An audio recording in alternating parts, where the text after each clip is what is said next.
Good afternoon, watchers. Jake and Justin checking in from our respective workplaces. I am not doing much of that right now, but I'm working in a different way, becoming a father. But Justin, how are you feeling today? It's a little bit nicer, not as miserable outside on your back stateside. I'm sure it's a little different of a temperature out there in Europe. It is, but it was nice. Got a quick 9 in before work this morning. It was kind of chilly, honestly. It was like 60 degrees, but it was good. Ooh, Happy to be back. yeah, better than 90 though, for sure. You know what else is better, Justin? We've thanks to you all for listening and for getting us where we are today. We're getting some traction, and so we have two things to announce to you all today.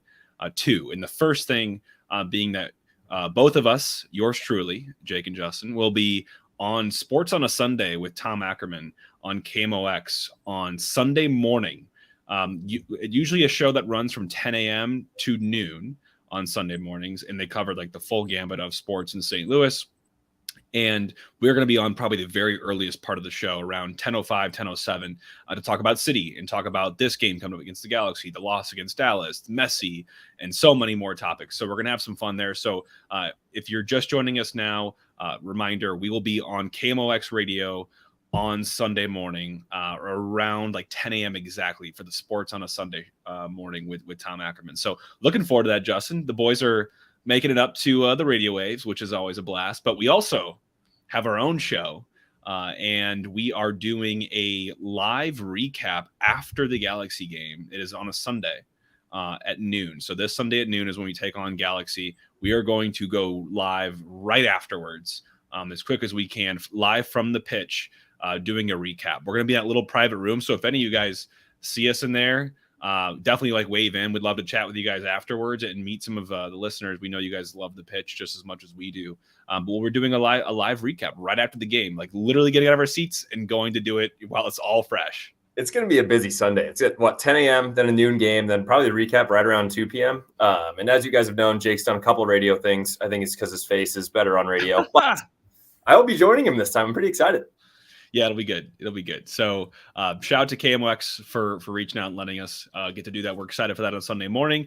And then the game on Sunday at noon. And then us probably doing a recap at, I don't know, maybe like 2:30 live from the pitch right after. So it's going to be a full Sunday, a Sunday fun day, some might say. And we're excited to be a part of it. So, Justin, last night, a little bit of a 40-minute-ish game from Dallas and against a team in Dallas that definitely just undid us. That was I have my one word, so I'm just going to hop right into it. It was a perplexing night for me. It was like the most unexciting thing to get up and get excited for, to play a half game and to fly down to Dallas, I'm sure, for those involved. It was also nothing spectacular from our end of what we were able to do on the pitch. And the players didn't look as interested either. It just was very the whole night was just kind of confusing just because it was so weird to start at the 50th minute on a goal kick. And the way the game ended too, like it just felt like it didn't really even happen. It was bizarre. It was bizarre. I would agree. My one word summary is dissatisfying. It just, as a whole, the game itself, but then also I was talking to people at work. It's like I had made dinner, I sat down, and then they scored the goal, and then the announcer was like, "Oh, with just over 10 minutes left." I'm like, where did the time go? It just didn't. You get excited, not even a full half of soccer. A lot of different things we'll talk about here in a sec, but I was dissatisfied as a whole. I was just expecting something totally different from both sides, not just us, but like I was expecting, back and forth, attacking action. Everyone's got pretty much a full tank and only a half to use it on. It just wasn't that at all. But for us, the highlights were small, man. I mean, I have a couple individual moments here. I saw in the very early part of the game, which is the 56th minute. I appreciated Tomas Ostrak getting back on defense, not only great in the press and his spatial awareness, but being able to contribute defensively and make tackles on that side of the pitch. Otherwise, not a great performance from him.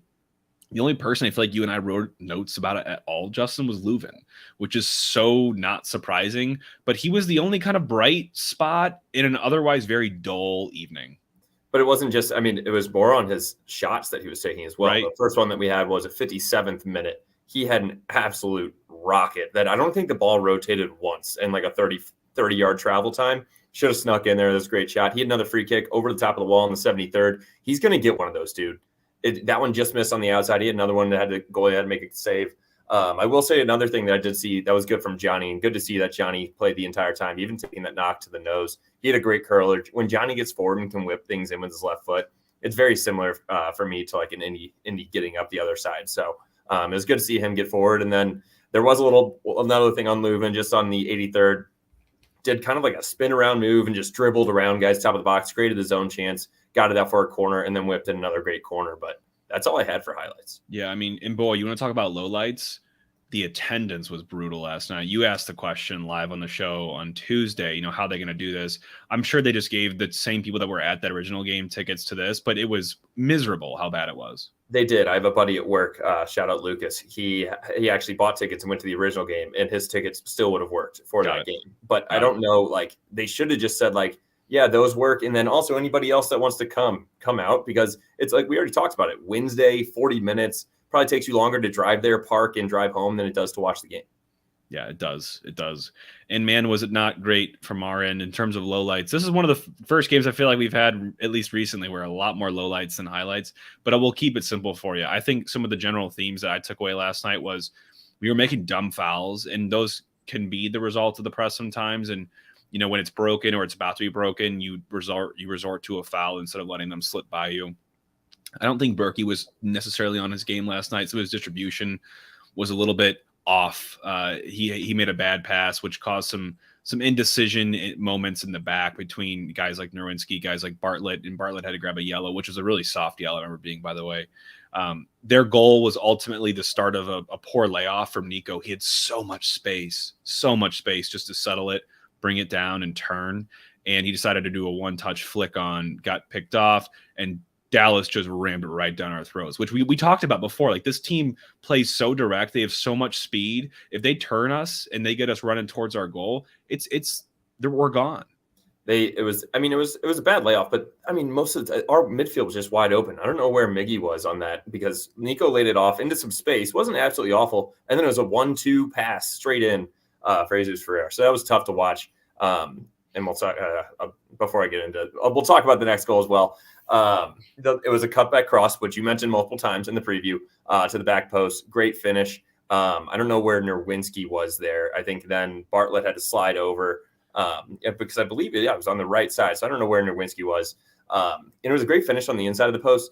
The only thing that I kind of wanted to talk about is we failed to get stuck in on that as well before getting the cross out and win it, both on the air and the ground. But then I wanted to ask you, Jake, on Berkey getting beat near post. The finish was maybe an inch inside the post. Good one-time hit, but should he have been positioned to knock that away? I watched it back a couple of times when I saw you read that note. I personally think that I think he should have been in better positioning, yes. But I think given that still, it would have been a very, very tough save to make, given the pace it was hit with and the placement that it had. Usually, rule of thumb for goalies is the near post is yours. You should not be allowing anything in on the near post, and you should position yourself to support that. If people want to beat you to the far post, great. Tip of the cap. Thanks for coming. That was a great finish. But the near post ones always hurt a little bit more, and he'll kick himself for that. But I don't know if I fault him for that. It was definitely a lot of other errors. Like we said, no one could win a ball. We missed a couple in the air. We missed a couple on the ground. I think it all came from a goal kick or from a punt is where this whole chance even stemmed from. When you're down 1-0, someone's got to put their freaking head on it, man. Like we need to be going the opposite way. We cannot be dealing with balls here right now. So I don't really fault him, but do I think he could have been maybe in a little bit even better position? Potentially on that one. The other thing I saw, Justin, before we move on from this game, because I'm honestly already sick of the recap of this Dallas game, is no subs. I wondered how it would go with a 40-minute total game for us, or 43 when you add on the 3 minutes of stoppage time. But no subs, not one was made. And you wrote down here, and I totally agree, is I think we were clamoring for something to change up top, even in the short sample size we were receiving. But Jackson for Ostrak could have been nice, and Blum for Miggy. And nothing against Miggy, but Blum has just been such a staple in our central midfield and has been cleaning up so much in terms of loose balls or stopping counterattacks, which we unfortunately suffered from last night. I think he could have maybe done something about it if Blum would have been in the game. I would not have been surprised if Miggy didn't even touch the ball. I don't know if the announcer said his name. I didn't see him anywhere. And so he just wasn't in it. And yeah, Ostrak, I think, put Azeel Jackson in there. Let him run around. That guy's just an absolute spark plug. I would have started Blum over Miggy anyways. I think we should have went down there with a plan to get a point at a minimum. and it just didn't show. We didn't with that lineup. That's not what you're looking for, to have Ostrak and Miggy in front of the back. Agreed. Well, let's move on to some brighter news. Let's put this game behind us. I know it was the first thing I think I read Tim Parker said last night is, okay, this game's over. Let's go home. Let's forget about this. This was weird and it was bad. So let's just wash ourselves of that. We're done. Let's go home to City Park, where we have a much better, history and track record right now, especially right now. But before we go back home, Justin, we've got some news coming out of the MLS and about just the team as well. But let's start with general MLS. We are about to be graced with the greatest player of all time, debatably for some, but for the logical, probably not. Leo Messi. Yeah, Leo Messi is coming to Inter Miami. Details still to be sorted. There's no signature or finalized contract yet, but he has announced personally that he will be coming to Inter Miami. He is taking his talents to South Beach. I really wish he would have said that. It'd have been so freaking funny because it just so... that moment, everyone knows that moment. Everyone knows that quote, how LeBron handled that. The decision would have been really interesting. What if Messi did the decision? That'd have been awesome. He kind of did like an interview, but it was in Spanish and I couldn't understand it. Yeah. It's huge news, man. I mean, Messi coming to the MLS, I've seen some people being like, well, I don't want to see my team financing any bit of that. And I think there's still a lot of details to look into there. But bottom line, what does this deal look like? He'll be a DP. He'll be a designated player. So he'll be just like Klaus in terms of how you look at him on a roster. So he'll be making the max MLS salary, which I think right now is $612, according to the books. Now he'll be making more salary on top of that, which is probably a conglomerate of what Beckham and ownership are willing to pay, plus maybe what they can fork over from other owners within the league. Because think about it, MLS, we're all in this together. Everyone wants to help everyone. The profits are all shared at the end. So it's not like this is only impacting Inter Miami. So that's what his salary looked like. There's also some new nuances with this, and that is Apple is offering a share of the revenue generated by new subscriptions to their MLS season pass. So there's an element of that. Apple's getting on board. Adidas is on board, offering to profit share some of the incremental improvement in sales they'll generate, both probably within Inter Miami, maybe even more broadly MLS. You know that his jersey will be the most popular jersey of all time. So I'm sure I'll be getting some cut of that. And as well, none of this is like confirmed and all written out there. But the other thing is he's getting the Beckham treatment as well. He's probably going to get a look at a discounted expansion fee for if he would ever like to own his own MLS team, which, look at how it worked out for Beckham. He got a cut rate deal on buying an expansion team and made it Inter Miami. And now he's landing the best player to ever play the game. So worked out well for him. And Beckham got paid $255 million over 6 years. So when we say like 618 or whatever, it's going to be blown out of the water for his actual salary. And what else do you need to know? Coaching, Tata Martino, he's floated as a coach. He coached Messi at Argentina and Barcelona. They also, the biggest thing is why I took the future at 40-1 is that they're recruiting some of his old friends, Busquets, Suarez, maybe Di Maria. So a lot of potential for the future. I'm not reading this next thing you put on there, Jake. Jake says Ronaldo to STL ? Just stop. I said it because what this does for me is it opens the door to other big names to come to MLS. Ronaldo, is languishing where he's playing right now. He hates his life. He took the money. Messi did not take the money. Messi took the pride and the legacy, and he is definitely going to get a lot of money. Don't get me wrong. But Saudi was offering $429 million a year to have him come play. Basically, build your own franchise mode. They said, we'll give you an unlimited amount of money, bring whoever you want, all of your friends. You could rebuild Barcelona. God knows how broke they are right now. Barcelona was also in the mix on this, but very much air quotes on that because they have zero money, like less money than a 22-year-old kid straight out of college with a ton of debt. They have nothing. There was never an option for him, even though his heart, definitely is there. And the Saudi Arabia, he is an ambassador, dude, for their tourism agency. And he's turning down almost $500 million a year to move there. That's how much he doesn't want to move there. Well, yeah, and he mentioned that he especially in France, he missed like time with his kids and everything like that. He'll get that way more here. I wouldn't be surprised if we see him have like some kind of a TV show or something, either within Apple or just anything else, like a reality show. Like it's just that much better, and that's why obviously Miami's a great destination for that, just like LA. We've got a couple questions here, Jake. I do think.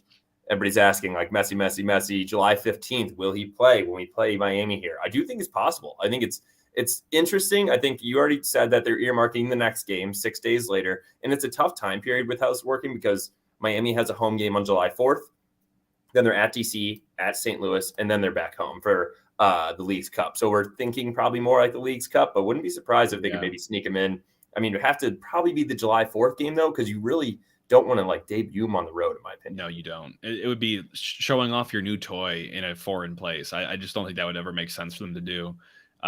Everything I've seen looks like they're doing the Cruz Azul game on July 21st, but it's not off the table. It's definitely not off the table. It'd be really neat to see him in St. Louis, because if we don't see him this year, we will not see him next year.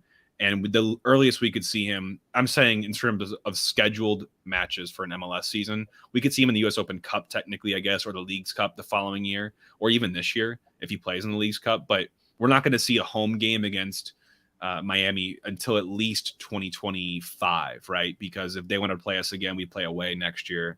Mm-hmm. And so be it. So we're not going to see him soon, but everyone else is. They've sold all their rest of their home matches. They're sold out for the rest of the season. Their Instagram jumped up 390% in terms of following. By the way, this is a fun fact for Messi. This is how big this is. This is global, man. We're on different levels now. Messi has 469 million followers on Instagram, which is more than Steph Curry, LeBron James, Patrick Mahomes, Tom Brady, Shohei Ohtani, Alex Morgan, Jimmy Butler, Tiger Woods, Travis Kelce, Mike Trout, and Ja Morant combined. Combined being the key word there. This guy moves mountains with the following that he has. He's a World Cup champion, the winner of almost every single trophy out there. He is going to change the MLS forever. It probably would have been a little different. I'm feeling Ja Morant has lost some followers recently. Just a couple. Yeah, just a couple. I'm kidding. All right. Enough for Messi. I'm sure we'll be talking about him all season when he gets the Golden Boot and wins the championship. Get him at 40-1 if you can't already. Club Lyon. They won the CCL finals over LAFC, 3-1 on aggregate. They finished 6th in Liga MX in May. Club America finished 2nd, and that's who we're going to take on in July as well. So that game's going to be awesome. If you're trying to get that Miami tickets, get the ticket to Club America. I think that game's going to be extremely exciting. One of those teams that we will just probably not ever play again unless we get drawn with them again in this sense. So that is going to be the last CCL. They are rebranding in 2024 to be the CONCACAF Champions Cup, expanding to 2017, just making this thing massive. The winner will get $5 million compared to $500K for winning this year. So it's great for competition. What we were talking about the other day, is it 5 MLS teams automatically plus a U.S. Cup, a U.S. Open Cup winner, so possibly 6 MLS Cup teams would make it? It could be even more technically. Yeah, you get 5 guaranteed MLS at baseline. Yep. Then you have U.S. Open Cup gets a spot. You have Leagues Cup gets 3 spots, so the winner, runner-up, and third place, I would imagine. And then the Canadian Championship, which could also be won by an MLS team. So true. It could be a heavily MLS central tournament, but a really cool, every single round is home and away. So there's a lot of games, and it's a lot of high-quality games for all of the North American continent. So I'm really looking forward to it. I think it needed kind of a refresh, and this actually puts some real stakes, too. Like $5 million compared to $500K is huge differences. A couple zeros make a big difference. Yeah, when you have that many teams, it's easier. I will say the one thing I would appreciate they do better on is streaming some of these things, because I bet on a U.S. Open Cup game the other night. I had to watch it on CBS Sports Golazo network. Yep. That's like what too many of these things do. They just made that too. It's like an all-day soccer network on CBS. I'm not tuning back into that. Last thing before we get into LA, Galaxy Blum was called up for the South American national team for the AFCON qualifier against Morocco. He will play on Sunday against the Galaxy, but then he will miss our next game for Nashville. So, it's a bummer, man. I mean, good for him. It's a tough one. I'd rather him just miss this game on Sunday. I just hope these things always worry me, dude, is going away to national team camp and coming back just like really tired and usually injured in some sort of way. And that's the last thing that we need from him right now. But we'll miss him in Nashville, but I'm sure he'll put a showing on for the Galaxy game. But let's get to the Galaxy. So a little Galaxy preview for you all. The club LA Galaxy began play as one of the OG 10 charter members of the MLS, and that was in 1996. They're one of MLS's most successful, flaunted teams of all time. They have a record of 5 MLS Cups. Most recent, no, not since 2014. 4 additional appearances in the final. They've won the Western Conference 8 times, and 4 Supporter Shields, 2 U.S. Open Cups, and 1 CONCACAF Champions Cup title. So a very winning franchise when you look at the whole. And obviously, you can't look much further than 2007 when they landed David Beckham, who's really paved the way to make these types of things like we talked about with Messi possible. You saw guys like Zlatan Ibrahimovic come over here and grace us with his presence. Robbie Keane as well with LA. Landon Donovan, the all-time leading scorer for LA. with 141 goals in all of his appearances. So LA is a big club when you think about MLS. And the final thing we'll say before we get into records is they have an STL connection as well. One that the fans might not be too happy with right now, but Chris Klein was the president for the LA Galaxy for 10 years. He was a big MLS player. He had 20-ish caps with the U.S. men's national team, won an MLS Cup and a wooden spoon in his time as president. Wooden spoon is just the worst team in the league, by the way. So he had a pretty big fall from grace. Basically, he was left the keys to this kingdom, and he had Bruce Arena as head coach. Then Bruce leaves the men's national team duty, fails to get us to the World Cup. But in the meantime, they start to have some individual designated player successes and some big flops. Douglas Costa probably being one of them. Right now, he currently has more red cards than any goal contributions in the MLS in this current campaign, and he's being paid the 7th most in the MLS. They have declining fan attendance for some of those reasons. Supporters group are protesting a lot because there's a little sketchy deal went on with them signing a player, Christian Pavone, who was listed as a TAM signing, target allocation money, just like Berkey is for us. But he should have been a DP. There were some back dealings that basically they were found out, this past spring or this past winter for a deal that happened in 2019. They should have used that DP tag differently, and they have been given sanctions. So he was suspended. Now he's gone, so it doesn't matter. But they are barred from signing any international players for the rest of this summer. And the summer is when you get the international players. So it's a big miss for the Galaxy to be able to use their money and their sway to land some new talent. But they're paying for something they ultimately made a big mistake on. And a huge miss for them, considering in 2022, they had 14 wins, 12 losses, 8 draws, and they lost in the conference semis to LAFC, who ended up winning it all. They had 58 goals for, 51 against, finished 4th in the regular season. But now, looking at 2023, it is quite the fall. They have 12 points through 15 games. They are 3-9-3, win-loss draw, 14th, which is last in the Western Conference. Home and away, doesn't matter which one. 2 wins, 4 losses, 1 draw at home, 1 win, 5 losses, 2 draws away. Only 13 goals for and 26 goals against in 15 games. It's been abysmal. Yeah, very, very stark contrast to last season for them. And we'll get into some of it. Is it justified or not? But they took an L to Dallas in the first game of the season. They took a lead, but they conceded at the end of the first half on a long ball. They're very vulnerable in the press. They lost to Seattle, which is a little more understood. They scored a little more dangerously on a corner kick, but again, playing direct for them and squaring cutback crosses seems to be a big thing for them. Their goalkeeping's been pretty awful. They've had to rotate between their 2 goalkeepers. They lost to LAFC in a very close game. They did beat San Jose. San Jose was not at their best from what I saw. And they were able to most recently MLS beat RSL.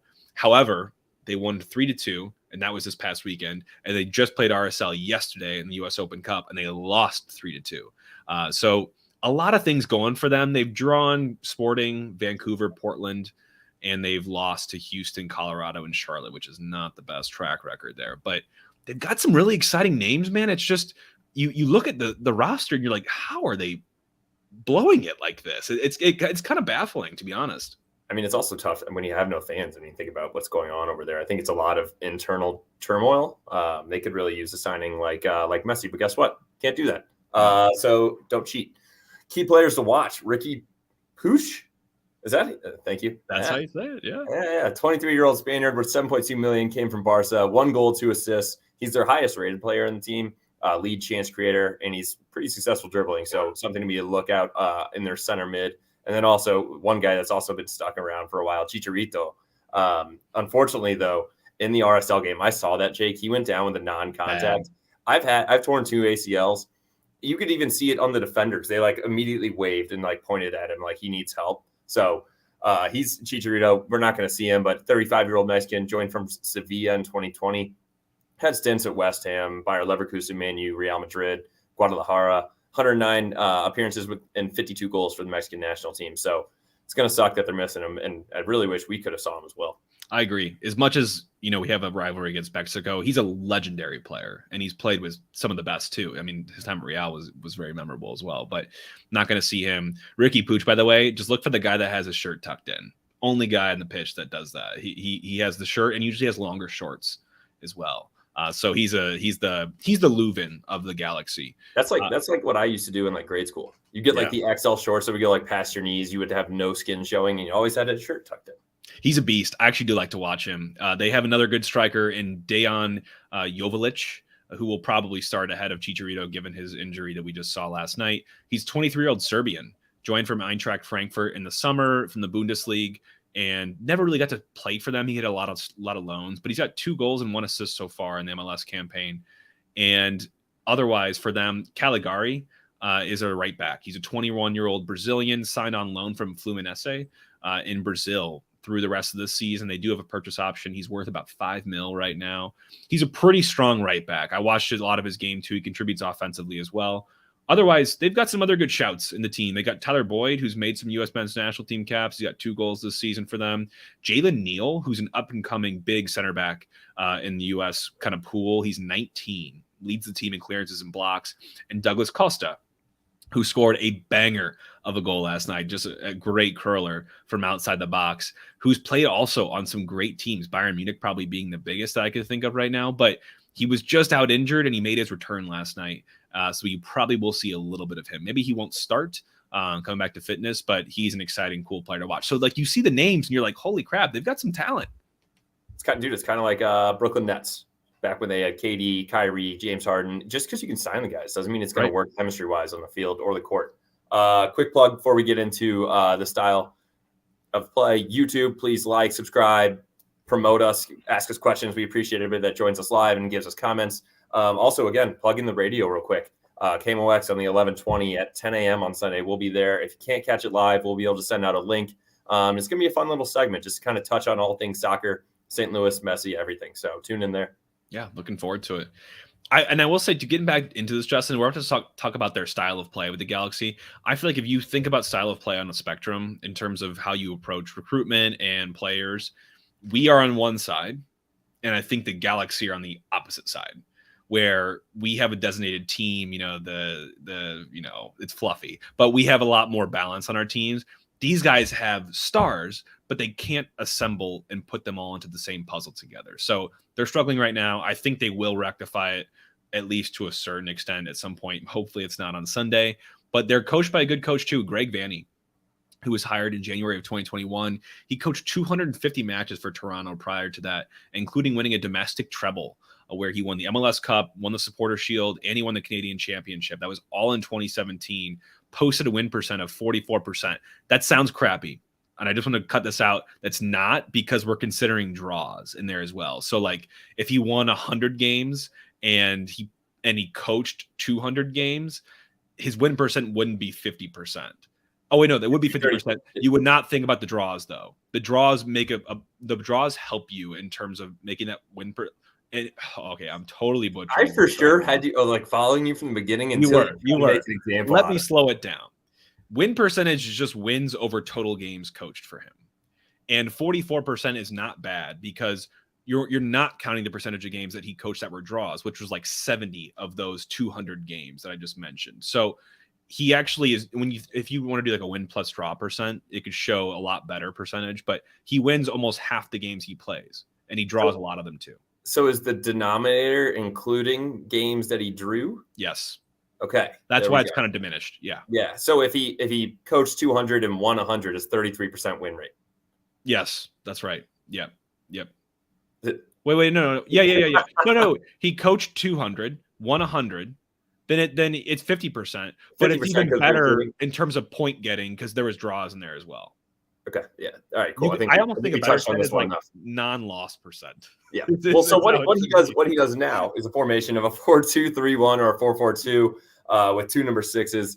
They like to channel their attack through the middle. Lots of short passes, very possession heavy, which we're a big fan of. We already touched on that. I'm very happy to give that them, and they're reliant on their stars who have not been showing out. So not a bad look for us going into this game. They're often very unprepared on their turnovers, which is great news for us when we're doing our press. They become very vulnerable on counterattacks. Wow, you're making me struggle now. While their play can often be Stagnated due to lack of production. All right, get to the next part. I love that we're like stumbling over win percent like it's rocket science over here. You confuse me with what's in the denominator. But the Galaxy, let's not botch these numbers. This is an easy one. They're the current worst team in the MLS. They've only won one of the last 5, and that was their most recent game. They average 0.63 points in away games, and they just exited the U.S. Open Cup at the hands of RSL. In terms of this team, they're a big underperforming team offensively. They have an XG that puts them at number 7 in the MLS, but they have a goals for per game of 0.87, which is the 3rd worst in the MLS. So dramatically underperforming where they should be. They're about average when you talk about XG away, so not a huge difference for them. They're still threatening, but they've only scored 4 goals away this season, so pretty weak in terms of output. In terms of timing, usually around the first half or very late on in the games, they leave it towards the end of both halves, and they're just not doing really well away. And in terms of output, they only have 11 of their 13 goals were inside the 18. They've taken 149 shots. Half of them were on goal, and only 13 ended up as goals for. Ours have got to be like the exact opposite. Like, we're super lethal with our shots. These guys are very wasteful. Dude, that sounds very Chicharito-esque though. Like the man just takes a long range missile and it just goes sailing sometimes out of the entire stadium. Yeah. So I'm not very surprised by those numbers. They do the second highest shots per 90, just with all of those shots that they take, but obviously they're not landing many of them at all. 55% possession average away, average passes of 540 every 90 minutes, which is 3rd overall in MLS, which I keep saying, dude, I love that. And that's like 2. That's like 2 games of passing for us. 540 per 90. It's absurd. At least. I think sometimes we're barely in the 200s. Yeah. Yeah. This team is a very different match for us. They're going to be big into progressive carries and passes too, and moving the ball forward with possession. Defensively, about average in terms of expected goals against, and about 3rd worst when you talk about actual output against them. So teams are converting very easily against them. They have one of the highest XGAs away, so expected goals against. And goals really come whenever with this team. About almost half of them come in the second half, so that's a big vulnerability for them. And they've conceded the 5th most goals in the MLS. So a very leaky defense. And I think part of that's because some of the young guns there. They have 15 goals against away, and 10 of those have come in the second half. So you kind of know where I'm heading, maybe with some betting there. Least tackles in the MLS as well, compared to us, who have the most. So for us, it's about kind of riding the ship after this first midweek game that we've had in a while, where the minutes were weird and the personnel was a little bit different too. And I think for us, we need to exploit their weaknesses. Let's get to the end line, get some cutback crosses in, be really dangerous on set pieces, which I've seen they can be defensively a little bit disorganized on. We cannot get into this mentally though and get over aggressive and over press or over commit on their guys, because they can turn us and they're going north really quick. So we got to stay organized. Do not take them lightly. They are the worst team in the MLS. That's just numerically. This team on paper should not be like that. So I'm waiting for them to kind of turn around. And I already said it before, but we cannot take them lightly going into this game. It needs to be taken very seriously. No, we can't give them life, because once you give any of these superstars life, they're going to be coming out hot and heavy. So it's something we need to keep in mind. We know availability wise, we are going to have Blum, but we're still going to have Nielsen out with the knee and Klausel out with the quad. We kind of both talked about that. I think early July, you think kind of closer to the end, but hopefully we'll keep some tabs on that. XG for us specifically, we have 1.52 per every 90 minutes, which is 10th in MLS. So doing all right there, but we average 2.13 goals per game, which is number 1. So continue to outperform our XG. Higher points per game, 2.25, and goal differential plus 16 at home. Goal differential of 0 away. What does that mean? Literally, we're just even. Dead even. Is net when we're away. Oh, nice. Sorry, I was confused. It's weird.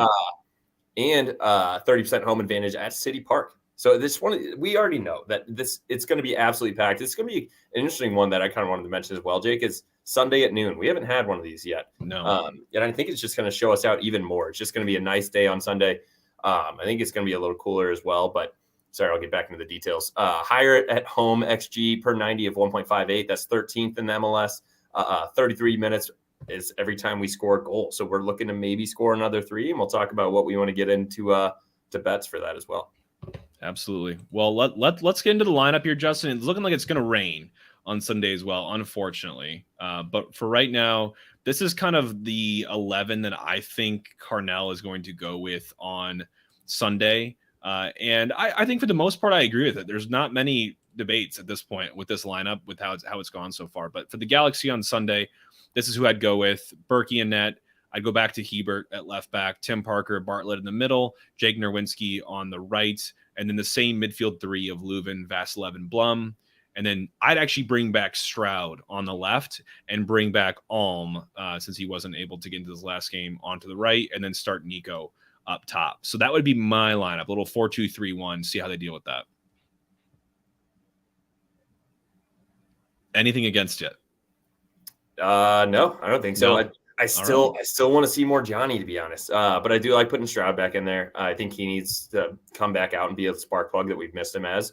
But otherwise, no, I think this looks great. Love it. Acing it. Well, let's prediction time, Justin. Let's talk about it. How do we feel on this game when you think about score line here? I'm going to go with a 3-1 dub. I think obviously we score a lot of goals when we get it home. I think this is a team with their star power that they can probably get one more past us. Berkey has been great as of late. A couple shutouts. I know this 40-minute game, I'm not even counting that. But yeah, I'm going to go with a 3-1 dub. I'm going to go with a random goal from our boy, Jared Stroud. Love it. The menace. I'm going to go 3-2. Close to you. I think this is going to be a goal fest. They definitely can score. We know they're underperforming. It's going to right at some point. We can score, especially at home. I see a lot of goals in this one. Hopefully we're on the right side of that. So I've got 3-2 as my prediction. And getting into our hammers, Justin, a lot of fun ones here. And I'm only going to take one, but I've got some other ones as alternatives. And I'm going to lock in, for me, the over 3 on goals. So not 2.5, we're talking 3. So meaning if there are 3 goals, I'll push. But okay, I'm expecting a lot more goals in this one. And the over 2.5 was sitting at -155, which is a little bit too much for me to get in on. So over 3 is sitting at +105 right now. We average 3.5 goals per 90. So total, not just us, 3.5 total goals per game per 90 at home. I think we should be able to hit that. The Galaxy get close to 2.5 in away games. So I'm confident in feeling out this over 3. All right, I like that. And just wanted to touch on it as well. I think the line is moving a little bit, but money line City -105, Galaxy +240, draw +280. So we are much more favored there. The over 2.5 -155, like you said, the under +125. Both teams to score -175. That is a little pretty juicy as well. Jake, I'm going back to what just been relying on, especially at home. Just us to score over 1.5 at -120. I still love that. I will say I was looking at this for goal scorer props. They have Klaus as like the #1 goal scorer either on either team in this game. Can someone please find me a book where I will sell my car? Yeah, just for him not to score the goal. The man's he might not even be in the stadium. I just don't get it. Brutal. Well, we'll take advantage of it for now. I got some great value on Ostrak last week when he started. But hey, before we wrap up, Justin, we are back with a giveaway as well this week. We're doing the We Built This City giveaway, a $50 gift card to The Pitch, one of the finest establishments in St. Louis, a great bar, a great restaurant, and great times. But to enter, and we'll put this all out, so we're giving the verbal right now. Reply to our tweet or our Instagram story, whichever it is, with your final score prediction for the game. We had like 1,000 entries last time, so we're going to narrow it down a little bit this time and say, you got to get your score prediction right to be entered into the drawing. We'll put you on the wheel if you get the score prediction right. So put in, 3-2 W or L. If you predict L, you're going to be entered. So make sure you put like the actual score in there with the result of the win versus loss, and we'll get you entered into there if you get it right. So $50, man, it takes you a long way at The Pitch. It's a great place. Absolutely. One prediction per person. We'll take the first one if you put in multiple. So please don't do multiple. So I don't have to sort through that. Get to The Pitch. We have Champions League final at 2:00 on Saturday. I know they're going to be showing out for that. Keep in tune to their social media. They're doing a great job with that. We'll be there before the game and doing our live recap after the game. Your $50 can probably get you like 8 Irish coffees, which around this time of the year is incredible. So let me know if you want to share one with me, and we'll see you all there this weekend. Love it. So last minute plug, catch us at 10 a.m. on Sunday, Sports on a Sunday with Tom Ackerman on KMOX at 10 a.m. And then catch us at the game and then catch us after the game for a live recap coming from The Pitch in that little back private room out there. So stop by, say hi if you have some time. Otherwise, let's get back on it. Let's get back on the win streak. Let's start our third big win streak of the season. It starts against the Galaxy. So all for City, man. Let's end this home streak well. All for City. Love it.